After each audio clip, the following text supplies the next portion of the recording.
The Winter Olympics are coming to Salt Lake City, again. This past week, the International Olympic Committee voted to pass the Olympic torch back to Utah's capital city, meaning it'll host the games for the second time in the 21st century. But hosting the Olympics doesn't just mean setting up some competition courses. Doing so will involve profound capital investments in marketing pushes, even though the resorts already have a ton of infrastructure from when they hosted back in 2002. As a result, it's fair to assume that the bulk of major Utah ski resorts, all of which are within an hour's drive of Salt Lake City, will see substantial changes to their overall mountain experience in preparation for the games. So what should you expect for the 2034 Salt Lake City Winter Olympics, and what kinds of experience changes will the resorts see as a result of the games? In this video, we'll go through just how Utah's ski resort towns are preparing for the competition 10 years from now, the capital investments they'll have their eyes on, and the other investments in the area you might see as a result of the games. Let's jump in. The first thing that will probably happen with this Olympics announcement is a barrage of on-mountain experience enhancements at the Utah ski resorts. The city is going to spread the event across multiple different mountains, and at least at the time of this recording, the roster is the same one as that of the 2002 Olympic Games. Barring any substantial changes, Deer Valley, Snowbasin, and Park City will host the vast majority of alpine skiing and snowboarding events in 2034.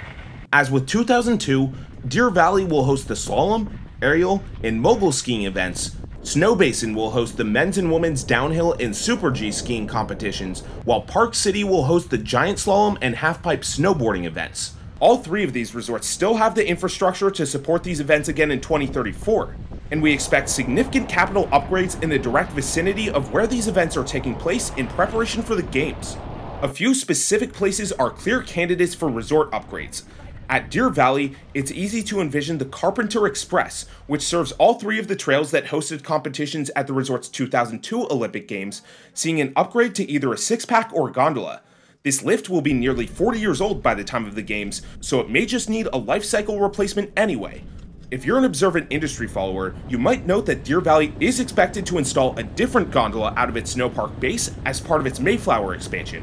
However, this gondola will not stop at the part of the mountain needed to access the three competition runs, so a separate Carpenter upgrade is likely in the cards to exclusively serve these trails.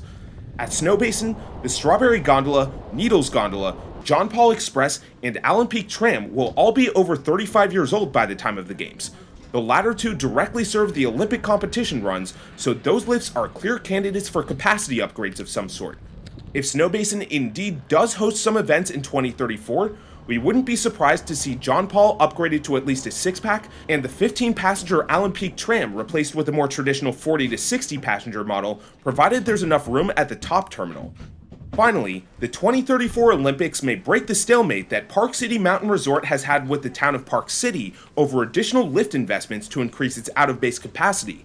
The town recently blocked the resort from upgrading its Eagle triple chair to a six-pack over crowding concerns, but the Eagle lift also happens to be exactly where the terrain used for the 2002 Olympic freestyle events is located. It's really hard to believe that the town wouldn't let the proposed six-pack upgrade go through if Park City hosts these events again in 2034.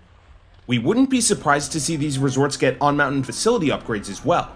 Snowbasin's extraordinary base and mid-mountain lodges were built as part of their 2002 Olympics capital improvements, so it's not out of the question that the resorts hosting the 2034 events will invest in new or revamped complexes to keep visitors comfortable during the cold weather conditions of the games. As a result of their difficult logistics, it's very unlikely that any of the Cottonwoods resorts will host Olympic events in 2034.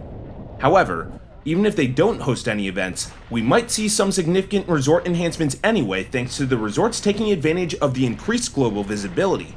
In the 5 years directly before the 2002 Olympics, Snowbird opened its Mineral Basin backside as a major expansion area, Alta replaced its Sugarloaf triple chair with a high-speed quad, and Brighton replaced its Snake Creek triple chair with a high-speed quad as well.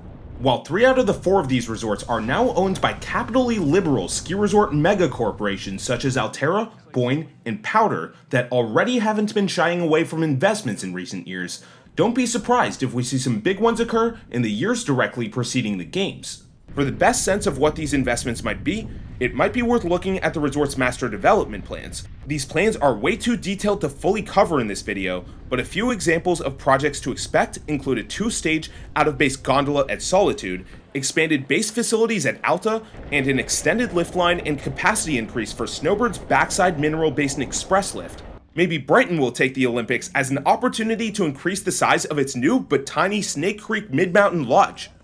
One possibility that's unlikely, but not impossible, is that an under-the-radar local hill receives upgrades to not only turn it into a viable Olympics course, but also transform it into a true fly-to destination. After all, what if a new competition gets added by 2034? Additions to the Winter Olympics happen all the time, with events such as big air freestyle skiing and mixed team snowboard cross added just in 2022.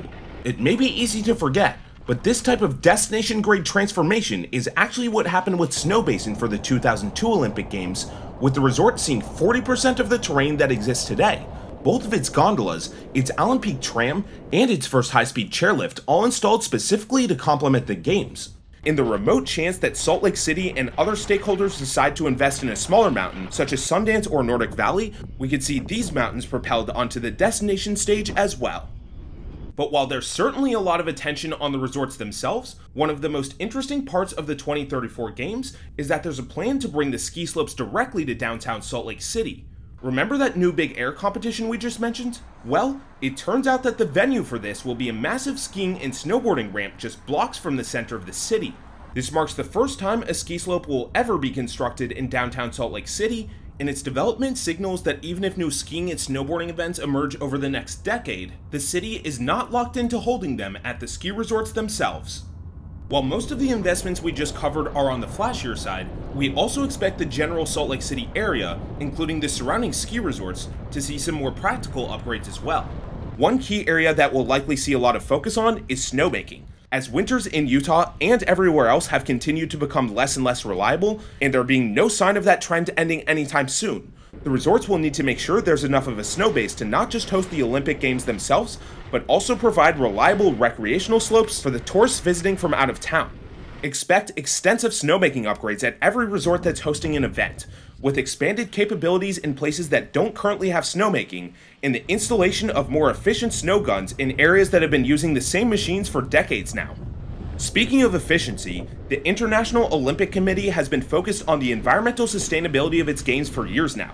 After all, if the snow stops, the Winter Games won't be a thing, so expect them to subsidize programs that prioritize environmentally friendly recreation. In addition to more efficient snowmaking technology, expect investments in renewable energy such as wind, solar, and biodegradables. Several Utah resorts, including Park City and all the mountains in the Cottonwoods, have been moving towards net zero emissions for years, but expect additional investments from those funding the Olympics to accelerate them towards that goal. Another facet of the 2034 Olympics that the ski resorts will need to prepare for is in on-site lodging. With the record influx of out-of-towners set to visit for the Olympic Games, and a number of folks expected to temporarily move there to actually put on the event, expect several hotel and short-term housing developments to account for demand. We wouldn't be surprised to see the bulk of these developments based directly in Salt Lake City, especially in the Athlete Village that, like in 2002, will be based at the University of Utah. However, resorts such as Snowbasin and Deer Valley certainly have room to add some more hotels, and with both mountains already expected to add on-site lodging in the coming years, they could potentially take advantage of Olympic funds to expand their lodging developments even further than initially intended. Even at existing lodging options across all the Utah resorts, we might see major renovations to get them into tip-top shape for the games. While Salt Lake City locals may not be looking forward to the traffic that will likely come with 2034's Olympic Games, one potential long-lasting benefit that could come with the Olympics is the investments in road and public transportation infrastructure. It's worth noting that Salt Lake City took advantage of the 2002 Olympics to install its downtown light rail system. While no official plans to do this have been announced, expanding this network into the mountains and perhaps some of the ski resorts would be a total game changer, turning any resorts with direct light rail service into the only ones in North America with frequent rapid rail transit. Even adding a much more robust public bus system or widened access roads could substantially improve the way people access Utah ski resorts. Unfortunately, public bus service to Utah ski resorts has been cut in recent years, and parking has both become more pricey and harder to plan for, with many resorts implementing frustrating paid reservation systems. The 2034 Olympics could be the opportunity the state needs to finally rectify these wrongs. If the state knows what it's doing and gets recreational visitors used to using public transportation options, they could prove sustainable and get personal cars off the road for years to come. Maybe the little Cottonwood Canyon gondola will even be done for 2034. Anyone?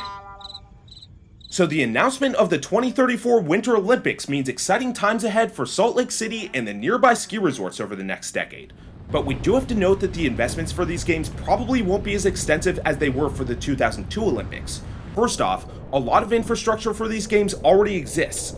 In fact, Salt Lake City cited its ability to keep costs down and reuse existing facilities as a factor in justifying its bid for the Olympics in 2034. In addition, Utah is not exactly an under-the-radar destination for winter sports anymore, with the region struggling more to keep crowds out than actually getting them to come to the state.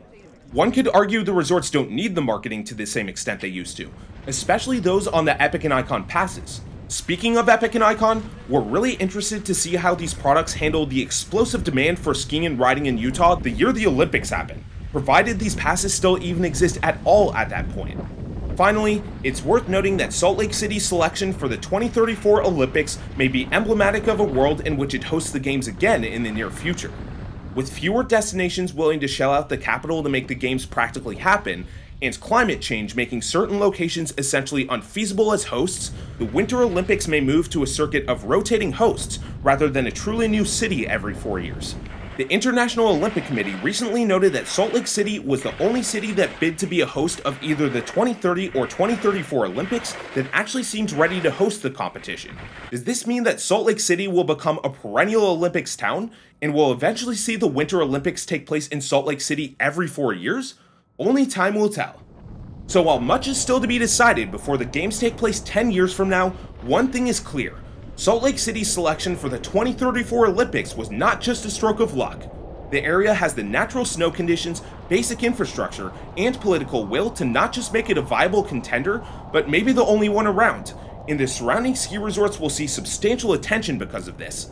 And thanks to being the only location that seriously considered hosting the 2034 games, Salt Lake City will have the upper hand in laying down terms for its capital investments. As plans materialize, we can't wait to see what the region has in store. If you found this information helpful, be sure to like and subscribe and hit the bell so you don't miss any of our content. And to find out why all of Utah's major ski resorts are located within just a tiny region of the state, click the link on your screen right now. For more information on over 100 ski resorts in Utah and elsewhere around the world, check out peakrankings.com. See you for the next one.